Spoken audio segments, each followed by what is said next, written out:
Sa store na to, everything is below $10. Kaya let's go. Tignan natin kung ano-ano ang mga mabibili namin. 1 New Zealand dollar is equivalent to 35 to 36 pesos. So meaning, ang pinakamahal nga lang na mabibili mo sa store na to ay nasa 350 to 360 pesos. Unang-una ngang nagustuhan ni Atoya dito is yung My Name door designs. Ganito kasi guys yung kay Boss Liam. Pero since unique yung name ni Atoya at walang naka-ready na name niya dito, kumuha na nga lang kami ng generic design. Mermaid nga yung design na napili ni Atoya, tapos kumuha lang ako ng alphabet stickers para maligay yung name niya. So yung plate, $5 siya, tapos yung alphabet stickers nasa $1.50. Pag kinonvert mo, parang nasa 228 pesos. Next naman, kumuha si Atoya ng tagwa $1 na sticker, tag-isa nga sila ni Boss Liam. In peso, nasa 35 pesos ang isang sticker. Yung mga stores nga na napapasukan namin dito sa New Zealand, napansin namin kompleto talaga sila palagi ng mga paninda. Halos lahat nga ng stores na naikutan namin dito, parang one-stop shop na siya. Halos kompleto na kasi mga gamit sa bahay, mga accessories, meron ding mga school supplies, toys, candies, chocolates at kung ano-ano pa nga. Alam nyo guys, mahilig din sa band-aids to si Atoya, kaya eto nga nagpabili siya ng mga colored band-aids. Bukod nga sa toys, mahilig nga din magtingin-tingin si Atoya ng mga art materials and school supplies. And guys, ang laging pinapabili ni Atoya sa amin is erasers. Mahilig talaga siya sa mga cute erasers at ang dami niyang collection nito.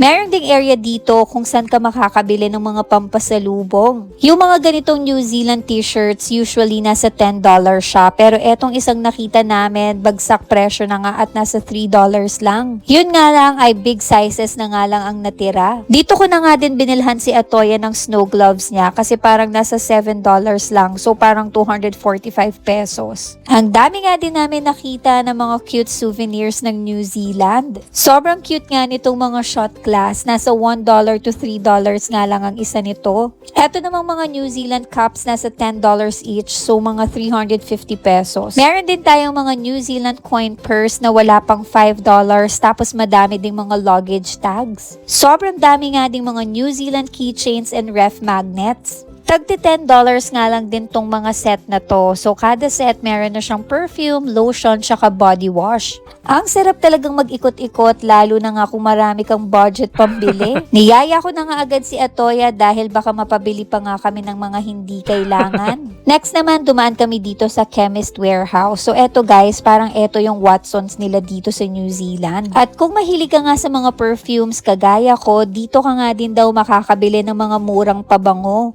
At totoo nga ang balita dito, para siyang Watsons ng Pilipinas dahil pag pumasok ka ay mabubudol ka na nga ng kung ano-ano. Dahil kompleto nga din sila dito, from skincares to makeups. Buti na lang at wala akong hilig sa makeup dahil mga nakasilang makeup nila dito at baka mapabili pa. So ang pinunta ko talaga dito sa chemist is dry shampoo kasi hindi naman ako everyday dito naliligo. Tinulungan na nga din ako nito ni Kabayan kasi sabi ko naghahanap ako ng product for dry skin. Winter time kasi dito sa New Zealand and simula nang dumating ako dito, nagbutlig-butlig nga yung face ko. So eto yung ni-recommend niya for dry skin na perfect for winter time. Eto nga guys, at meron ding nakita si Daddy dito na barley. Pero syempre, wag lang basta-basta barley. Dapat sa I Am Amazing pure organic barley tayo. Dapat talaga palagi kaming may dalang eco bag kasi kapag wala, bibit-bitin mo nga lang yung mga binili mo. Thank you guys for watching. Bye everyone!